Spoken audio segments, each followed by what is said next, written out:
Alright, what is good, ladies and gentlemen, is the Master Reviewer back again with another review, and today we are doing a review for The Devil Wears Prada 2. This is a relatively new movie. It came out about 2 months ago, and I just, in general, don't really have time to go to movie theaters these days because I am busy with tests and studies, and so I managed to only watch it today when it came out on, it didn't come out on streaming today, but it came out like a few days ago, so anyway, yeah, so I did manage to watch this film, and the only background I have for this is that I didn't watch any trailers, but my sister and my parents, they went like separately. My sister went with her friends, my parents went together, and they saw this film, and both groups basically told me. My sister said that she said it was good, but it was not as good as the first film, and my mom, she said that she just didn't like it, and I don't remember what my dad said about it, but anyway, so I went into this like kind of with the expectations of, okay, it'll probably be fine, but it probably won't be as good as the first one. And I would say that's probably like about, off the bat, I think that's about my thoughts about the film, but we will get into it starting off with the plot. So the plot, I think probably this is the weakest point of the film, where it's kind of very unclear to me, really. Maybe I just didn't really manage to understand, but I can't really understand that well what the plot is, where basically this takes place like 20 years after the events of the first film. So in that time, you have Andy. She ended up becoming a journalist, but she ends up getting fired from her job, like through text, while she is getting an award for journalism. And at the same time, while this is going on, the company that Miranda Priestley works for, the fashion magazine Runway, I think it gets into like this scandal about how they were using like sweatshop labor or something like that. So anyway, it's revealed at the end of the film that, like, spoiler by the way, if I like, it's still a relatively new film, so I'll just say spoiler warning. It's revealed at the end of the film that Nigel, he wrote to the person in charge, I think his name was Irving, something like that, the person in charge of Runway, the company that owns the fashion magazine. He wrote to him basically telling him about how Andy is available because she just got fired and stuff, and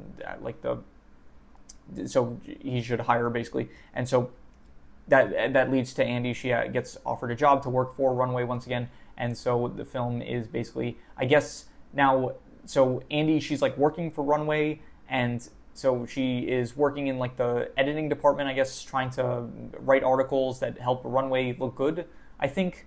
And then while this is happening, I think, yeah, honestly, I'm not really, it's very difficult for me to comprehend like what exactly happens. There's like this plot line where also Emily from the previous film, she returns, where she is now working at Dior, and I think Runway needs, like, Miranda Priestley, she needs to work with Dior for some reason, because I guess Dior will, I'm not exactly sure how the dynamic works, but Dior apparently is the only thing that is keeping Runway afloat or something like that. And so there's a whole plot line where they go to Italy and stuff, and I think Andy is trying to, I think Miranda, she is supposed to get a promotion to become the head of the whole, I don't know, fashion department or something like that, but then Irving, the guy in charge of the entire company, ends up dying, and so Jay, his son, ends up taking up the role as the person in charge, and then from there, Miranda, like, he does all these like budget cuts and stuff, and this movie does have like a large emphasis on AI and the fact that like companies, they are very much downsizing and gutting departments and stuff to save money basically. So I guess those themes are pretty good, I would say. But yeah, so anyway, in I think Italy, Andy, she tries to help Miranda by buying the company for her with the help of Emily, who's dating this guy, I think Benji his name was, and so yeah, so but then it's revealed that Emily, she's actually just buying the company so that she herself can be in charge, and then there's like a confrontation between Miranda and Emily. So anyway, yeah, I'm not really sure. The film kind of ends with, I think, Andy and Miranda, somehow they just managed to come up with the solution of asking this woman that they interviewed earlier in the film to buy the company for them instead of having Emily and Benji buy the company from Jay. So yeah, and then I guess now they both own the company, and that is, yeah, that's, I guess, where the movie ends. So in terms of the plot, I'm not going to give it like a 1 out of 5, but I'm definitely going to give it a 2 out of 5. I just, it was really unclear. I think the first movie did a good job of basically, the plot was, there's this girl, Andy, she ends up getting this job working for the devil of the fashion industry, basically. And it's like the movie is her attempts in order to navigate this new fashion world that she is not very used to, and working for the most atrocious person that you could work for in the industry. I think that that was a good plot that worked pretty well, and then you could see over time how Andy as a person, she would kind of change and stuff, and so she ended up like becoming a more shallow person, and like she has to choose like over her job, she has to choose between her job and her relationships and stuff, and I think that that worked pretty well. This film, it's like you don't really have a lot of that. There's like a few moments I think that the only thing that really comes close to that in this film is the whole plot line of Andy. She like tells Miranda that she got an interview with, like, Andy needs her stories to like do well, I guess, and so she tells Miranda that she managed to get an interview with this woman that's like really, I don't know, famous, but she went to hiding or something like that. It's not the most clear. So yeah, overall the plot, I'm giving it a 2 out of 5. Like, I didn't really like it too much. It's still watchable. Like, I still like enjoyed watching it in the context of watching the film, but the actual like plot itself of like what happened, I don't really like it too much. But it's elevated by like the characters and stuff in certain scenes here and there. So in terms of the characters, I will say all the characters I do like. Andy is good as usual, still like a very positive person in this industry that is very cutthroat.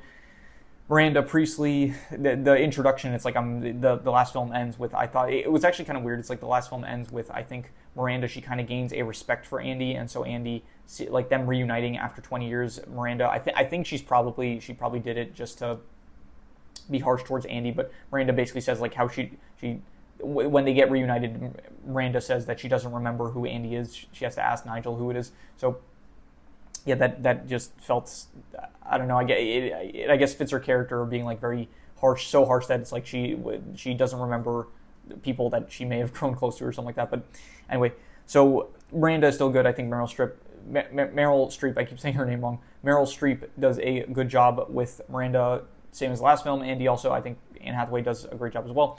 I think Nigel actually was pretty good. Nigel was good in the last film. Maybe I didn't give him enough credit in the last film because I really like his chemistry, the chemistry that Nigel has with Andy in this film. I would probably say that is actually probably I'll just say right now, the worst, that we'll do the worst and best score now. I think the worst thing was definitely the plot. I'm going to just read everything I said about the plot. I'm just going to reuse the score, 2 out of 5 for the plot. And in terms of the best thing, I think the best thing was probably Andy and Nigel's, their kind of friendship, their chemistry thing. I think that just the moments between them, it was just nice to see, I would say. So, in fact, Nigel's character in general, I thought it was really nice. In the last film, there was the whole betrayal thing with Miranda where she ended up betraying Nigel and giving that I forgot her name, but she gave a woman the job that Nigel was supposed to get, and so there was that betrayal there, and so there's kind of like a redemption to that in a sense in this film where Miranda ends up giving Nigel the role of being the keynote speaker at the event that they're at in Italy, and I guess by proxy, I don't think he necessarily got like a promotion or anything from that, but it was, I guess, a form of redemption. So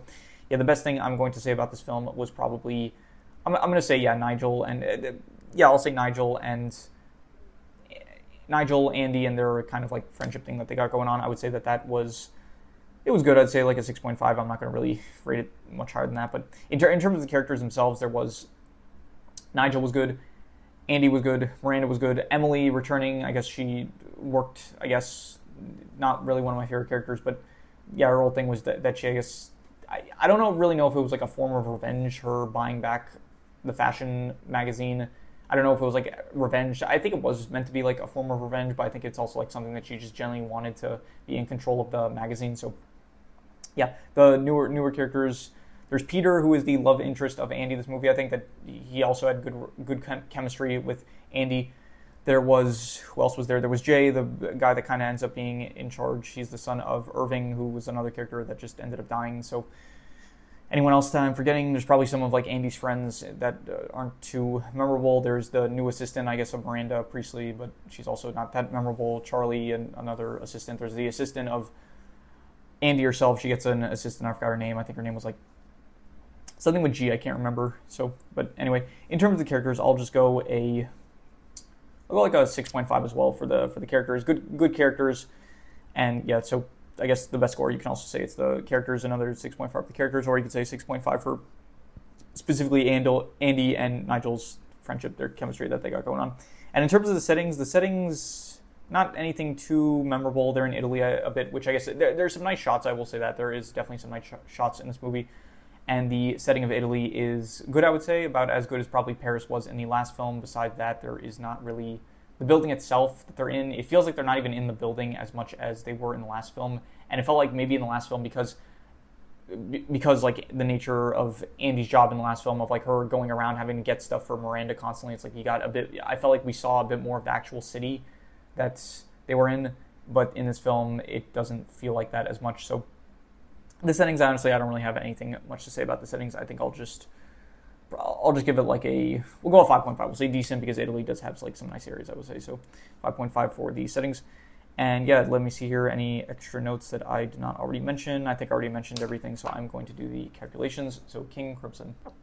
All right, so it ends up coming out to about a 5.5, which would be decent, but I think I would give it a bit higher than that. I think I'd probably give it I think between a 6 to a 6.5, I would say, but I think I'm going to probably be a bit harsh with it. I'm just going to call it a 6. I would say it's above average, but definitely a major downgrade from the first film. The first film, I remember I reviewed it. If you want to check out my review for the first film, I ended up giving it an 8 out of 10, I'm pretty sure. I thought the first film was great. This film, definitely not as good. Just, again, mainly the first film, it had a plot that like really worked well, I would say, compared to this film that just does not really have a good, straightforward, kind of interesting, intriguing plot. It's just meant to be like, I don't know, Andy and Miranda, they're trying to like save the fashion magazine, I guess, but it's, I don't know, it just didn't feel as good as the first one, I would say. So, but still a 6 out of 10, it was still enjoyable, I would say. So definitely above average, but definitely not as good as the first one, I would say. So yeah, that is pretty much all there is to it. So if you have any recommendations, any shows, movies, video game stories, anime, manga, web series, anything that you want me to review, leave it in the comments and I'll maybe possibly check it out. With that said, that is pretty much all there is to it. So let's leave it at that.